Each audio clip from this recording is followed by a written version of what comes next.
नमस्कार दोस्तों, आप सभी का स्वागत है आपके अपने YouTube चैनल पनियाल स्टडी कैप्सूल में। हम डिस्कस कर रहे हैं एग्ज़ाम लेबर इंस्पेक्टर का जो हुआ था 25 नवंबर 2018 को, जिसका पोस्ट कोड था 689। और इसमें हम डिस्कस करने वाले हैं आज कुछ एक क्वेश्चन लेबर इंस्पेक्टर की फील्ड से रिलेटेड, 5 क्वेश्चन वो होंगे। और उसके बाद इंग्लिश के क्वेश्चन हैं, 15 का क्वेश्चन इंग्लिश के हैं और 10 क्वेश्चन आपके हिंदी से रिलेटेड है, तो उनको हम डिस्कस करेंगे। चलिए शुरुआत करते हैं। फर्स्ट क्वेश्चन में पास किया है, ये जो क्वेश्चन स्टार्ट हो रही है ये लेबर इंस्पेक्टर की फील्ड से क्वेश्चन है। तो फर्स्ट क्वेश्चन क्या है, the restriction of women in night employment was introduce through. तो रात्रि के समय, रात के समय महिलाओं का काम करना प्रतिबंध किसके द्वारा लाया गया था, कौन सा एक्ट था, वो था फैक्ट्री एक्ट 1883। तो ऑप्शन ए इसका करेक्ट आंसर है। Next 109, the child labour prohibition and regulation act 1986 is an example of. तो जो बाल श्रम अधिनियम लाया गया था इन 1986, वो किस चीज़ का एग्जाम्पल है। तो ऑप्शन बी इसका करेक्ट आंसर है, प्रोटेक्टिव लेबर लेजिस्लेशन। ठीक है, किसका एग्जाम्पल है, प्रोटेक्टिव लेबर लेजिस्लेशन का एग्जाम्पल है। और ये कब आया था, 1986, date important. Next 110, the minimum wages as fixed under the minimum wage act. तो जो मिनिमम वेज फिक्स की गई है मिनिमम वेज एक्ट 1948 के under, must be revise at least once in. तो कितने टाइम बाद रिवाइज करना पड़ता है उसको। ऑप्शन सी 5 ईयर इसका करेक्ट आंसर है। देखिए यहाँ पे जो टिक लगे, कुछ एक सही है कुछ एक गलत है, तो जो मैं बता रहा हूँ वही करेक्ट है। तो ऑप्शन सी इसका करेक्ट आंसर 110 का सी, 5 साल के बाद उसको रिन्यू करना पड़ता है। तो ये कब लाया गया था, 1948, डेट इंपॉर्टेंट है। अगर आप लेबर इंस्पेक्टर का टेस्ट उसकी तैयारी कर रहे हो तब आपके लिए डेट इंपॉर्टेंट है। Next 111, the registered trade union can collect political fund from its member as a. तो जो रजिस्टर्ड ट्रेड यूनियन होती है वो अपने पॉलिटिकल फंड अरेंज कर सकती है अपने मेंबर से, तो उसे क्या बोलेंगे। ठीक है, 111 का C, separate fund from the interested member. ठीक है, इसे क्या कहते हैं, इच्छुक सदस्य के से पृथक निधि, यानी कोई इंटरेस्टेड मेंबर है उससे आप अलग से फंड जनरेट कर रहे हो तो उसे इस तरीके से लिया जाता है। तो ऑप्शन सी यहाँ पे करेक्ट है, यानी कि कोई भी इंटरेस्टेड मेंबर है वो फंड दे रहा है, ठीक है, तो उसे सेपरेट फंड के तौर पे गिना जाता है। तो नेक्स्ट क्वेश्चन क्या है, 112, which of the following labour legislation is implemented only by central implementation machinery. तो इनमें से कौन सा लेबर लॉ है या लेबर लेजिस्लेशन है जो इम्प्लीमेंट किया जाता है ओनली और ओनली सेंट्रल इम्प्लीमेंटेशन मशीनरी के द्वारा। ठीक है, जो सेंटर की इम्प्लीमेंटेशन मशीनरी है उसी के द्वारा किया जाता है। तो 112 का जो करेक्ट आंसर है वो है option C, employees state insurance act. 112 का सी करेक्ट आंसर है। तो जो एम्प्लॉयज़ स्टेट इंश्योरेंस एक्ट है वो सिर्फ और सिर्फ इम्प्लीमेंट किया जाता है सेंट्रल इम्प्लीमेंटेशन मशीनरी के द्वारा। ठीक है, तो देखिए अगर आप लेबर इंस्पेक्टर की टेस्ट की तैयारी कर रहे हो तो आपको 5 या 6 क्वेश्चन इस फील्ड से देखने को ज़रूर मिलेंगे। तो अगर आप इसकी तैयारी कर रहे हो तो आपको ये बहुत ज़रूरी है कि इससे रिलेटेड क्वेश्चन जो भी एग्ज़ाम में पूछे जा रहे हैं तो उनको उसी से रिलेटेड कुछ एक क्वेश्चन आप एग्ज़ाम में और भी देखते रहे कि किस तरह से पूछे जा रहे हैं और उनकी तैयारी करें। ठीक है, लास्ट टाइम भी जो एग्ज़ाम था उसमें भी क्वेश्चन सेम इस तरह के थे, टॉपिक सेम थे, बट कुछ अलग वे से पूछे गए थे। ठीक है, और नेक्स्ट हमारे पास स्टार्ट हो रहे थे कि इसमें 5 क्वेश्चन हमारे पास थे लेबर इंस्पेक्टर के। नेक्स्ट क्वेश्चन हमारे पास स्टार्ट हो रहे हैं इंग्लिश के। तो फर्स्ट हमारे पास कुछ एक डायरेक्शन दी है, क्वेश्चन 113 से 15 तक क्या बोला गया है, choose the one word substitute for the following group of word. आपके पास एक ग्रुप ऑफ वर्ड दिया गया है, फ्रेज दिया गया है, तो उसमें बोला है कि एक बेस्ट वर्ड चुनिए 4 अल्टरनेटिव में से। तो फर्स्ट देखते क्या है, harassed by a fixed idea. Question क्या है, harassed by a fixed idea. इसका मतलब क्या होता है, इसका मतलब होता है कि आपकी एक फिक्स्ड आइडिया है, कोई फिक्स्ड सोच है वो आपको परेशान कर रही है। ठीक है, आपने कुछ सोच के रखा है, एक ही सोच है आपकी, बस यही करना तो यही करना है। ठीक है, वो आपको परेशान कर रही है, तो उसके लिए एक वर्ड क्या होगा। तो उसका जो करेक्ट आंसर वो है option C, obsessed. Option C correct answer 113 का सी, ऑब्सेस्ड इसके लिए एक बेस्ट सूट वर्ड होगा। नेक्स्ट देखते हैं। Next 114, one who is fond of inflicting pain. देखिए दो तरह की पेन होते हैं, एक होता है एफ्लिक्ट, एक होता है इन्फ्लिक्ट। एफ्लिक्ट का होता है जैसे आपको कोई बीमारी हो जाती है, कोई डिजीज़ हो जाती है तो उसकी वजह से आपको पेन हो रहा है, तो वो हो गया एफिलिक्ट। और इन्फ्लिक्ट में होता है कि जब आप जानबूझ के खुद को पेन दे रहे हो या किसी और को पेन दे रहे हो तो वो क्या होगा, इन्फ्लिक्ट पेन, जब जानबूझ के किसी चीज़ को बुलाना, ठीक है, जैसे आप अपना सिर दीवार पे मार देते हो तो वो क्या हो गया, इन्फ्लिक्ट पेन।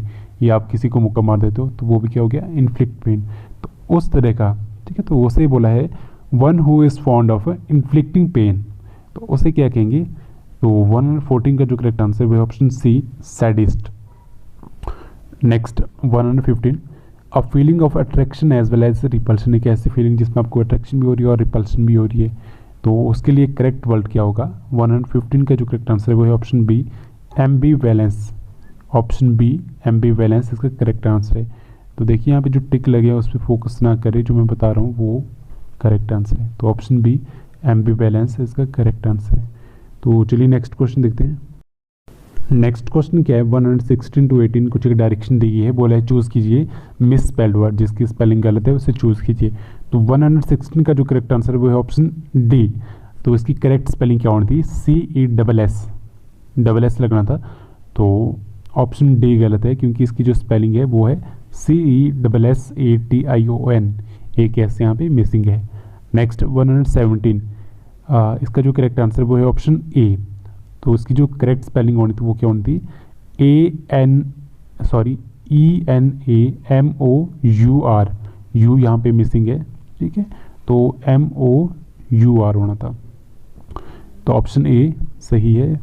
नेक्स्ट 118, तो इसकी जो करेक्ट आंसर है इसका वो है डी, और इसकी जो करेक्ट स्पेलिंग होनी थी वो होनी थी COMM, ठीक है, एक एम यहाँ पे मिसिंग है, बाकी ठीक है, COMMODIOUS, तो ये यहाँ पे मिसिंग था, एम मिसिंग था यहाँ पे। नेक्स्ट 119 टू 121 कुछ एक डायरेक्शन दी है, बोला है चूज़ कीजिए best express meaning of the given word. आपके पास एक वर्ड दिया है तो इनमें जो अल्टरनेटिव दिए चार, कौन इसको बेस्ट एक्सप्रेस करता है।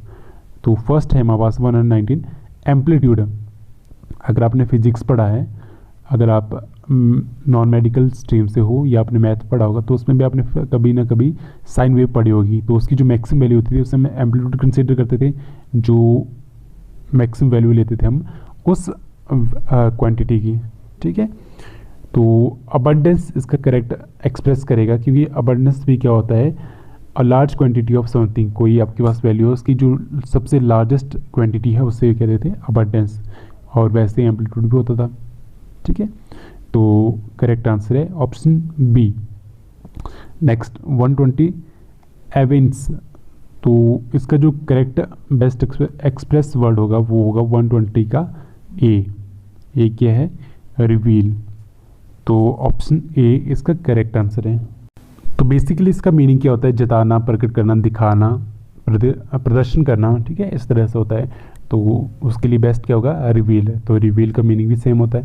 नेक्स्ट 121, पैरोचियल। पैरोचियल का मतलब होता है जब आप आपकी सोच कुछ लिमिटेड हो जाती है, ठीक है, जैसे आप सोचते हो कि मैंने घर से बाहर जाना नहीं है, जो भी करना है घर में करना है, जो भी करना है हिमाचल में करना है, तो वो क्या एक लिमिटेड एरिया के लिए, एक स्मॉल एरिया के लिए लिमिटेड है, ठीक है। तो इसका जो करेक्ट आंसर है ऑप्शन ए, लिमिटेड। 121 का ए, पैरोचियल का मतलब होता है लिमिटेड, ठीक है, कम स्कोप, लिमिटेड एरिया के लिए नैरो, ठीक है, इस तरह के इसके मीनिंग होते हैं। नेक्स्ट 122 टू 124 कुछ एक डायरेक्शन दी गई है, बोला है कि चूज़ कीजिए मोस्ट अप्रोप्रिएट वर्ड, ठीक है, तो फिल इन द ब्लैंक है। 122 क्या है, the railway station was plunged, option B इसका करेक्ट आंसर है, इनटू डार्कनेस। तो 122 का ऑप्शन बी करेक्ट आंसर है इसका, the railway station was plunged into darkness. तो ऑप्शन बी करेक्ट है। इसका मीनिंग क्या होता है कि जंप करना, डाइव करना, इस तरीके से इसकी मीनिंग होते हैं प्लंज्ड की। नेक्स्ट 123, द मीटिंग विटनेस्ड, और इसका जो करेक्ट आंसर है 123 का वो है ट्यूमल्टस, ठीक है। तो द मीटिंग विटनेस्ड ट्यूमल्टस सीन्स, तो इसका मतलब क्या होता है, इसका मतलब होता है उतार चढ़ाव वाली, द मीटिंग विटनेस्ड ट्यूमल्टस सीन। तो इसका मीनिंग क्या हुआ कि आपने कोई मीटिंग रखी थी और उस मीटिंग में क्या हुआ, कुछ एक कई बातें हुई जिसमें उतार चढ़ाव वाली बातें हुई, ठीक है। तो इस तरह से आप इसको मीनिंग ले सकते हो। तो ऑप्शन बी यहाँ पे करेक्ट आंसर है। Next 124, she could not get over her disappointment at giving been rejected in the interview, ठीक है। तो ऑप्शन सी इसका करेक्ट आंसर है। ऑप्शन सी 124 का सी, ओवर एंड एट आएगा यहाँ पे। नेक्स्ट आपके पास स्टार्ट हो रहा है हिंदी सेक्शन। तो इंग्लिश के आपके पास क्वेश्चन थे 12, तो हिंदी स्टार्ट हो रहा है। फर्स्ट क्या है 125 का, कंकाल और कंगाल, इनमें अर्थ क्या दोनों का। 125 का जो करेक्ट आंसर है वो है ऑप्शन ए, ठठरी और निर्धन, ठीक है। तो 125 का जो करेक्ट आंसर वो है ऑप्शन ए, ठठरी और निर्धन। नेक्स्ट 126, यथाविधि अव्ययीभाव समास, 126 का बी, अव्ययीभाव समास। यथाविधि, यथा कर्म, ठीक है। इस तरह से जो भी आएगा यथा यथा जिसमें लगा होता है वो मैक्सिमम अव्ययीभाव में आता है, ठीक है। नेक्स्ट 127, आड़े हाथों लेना मुहावरे का क्या अर्थ है। 127 का जो करेक्ट आंसर है वो ऑप्शन सी, झगड़ा लेना। आड़े हाथ लेने का मतलब क्या होता है, झगड़ा लेना। तो 127 का करेक्ट आंसर है ऑप्शन सी, झगड़ा लेना। नेक्स्ट 128, कूल का उपसर्ग बनता है। 128 का जो करेक्ट आंसर है ऑप्शन ए, प्रतिकूल। और कमेंट बॉक्स में कमेंट करके बताइए कि उपसर्ग और प्रत्यय में क्या डिफरेंस होता है। अगर किसी को अच्छा खासा नॉलेज है तो ज़रूर कमेंट बॉक्स में कमेंट करके बताइए, ताकि जो और स्टूडेंट भी देख रहे हैं उनको थोड़ी हेल्प हो सके। नेक्स्ट 129, सुंदर का प्रत्यय बनता है। तो 129 का जो करेक्ट आंसर है वो है ऑप्शन ए, सौंदर्य। ऑप्शन ए, सौंदर्य इसका करेक्ट आंसर 129 का ए। नेक्स्ट 130, शुद्ध शब्द कौन सा है इसमें। 130 का जो करेक्ट आंसर है वो है ऑप्शन बी, ऑप्शन बी, दुरावस्था। तो करेक्ट आंसर इसका दुरावस्था, ऑप्शन बी। नेक्स्ट 131, गृहस्थ शब्द का उल्टा क्या होगा, सन्यासी। 131 का बी, सन्यासी इसका उल्टा होगा। नेक्स्ट 132, प्रत्युत्तर का संधि विच्छेद क्या होगा इसका, ऑप्शन बी, प्रति प्लस उत्तर, ठीक है। तो ये इसका करेक्ट संधि विच्छेद होगा। तो आज हमने डिस्कस करे इसमें 5 क्वेश्चन लेबर इंस्पेक्टर से रिलेटेड, 12 क्वेश्चन इंग्लिश के और 10 क्वेश्चन हमने डिस्कस करे हिंदी सेक्शन के। तो आज के लिए फ़िलहाल इतना ही। अगर आपको वीडियो अच्छी लगी हो या कोई डाउट हो तो आप कमेंट बॉक्स में कमेंट करके बता सकते हो। फिलहाल हमने इसमें डिस्कस कर लिया लेबर इंस्पेक्टर में आपके काफ़ी सारे सेक्शन हमने ऑलरेडी डिस्कस कर चुके हैं पहले भी। तो इसके बाद हमें कुछ एक सेक्शन रह गए हैं अभी डिस्कस करने, जिसमें आपका मेनली हिस्ट्री रहा है और जियोग्राफी पार्ट रहा है। तो उसको भी मैं जल्दी कोशिश करूँगा डिस्कस करने की। तो आज के लिए फ़िलहाल इतना ही। So thank you so much.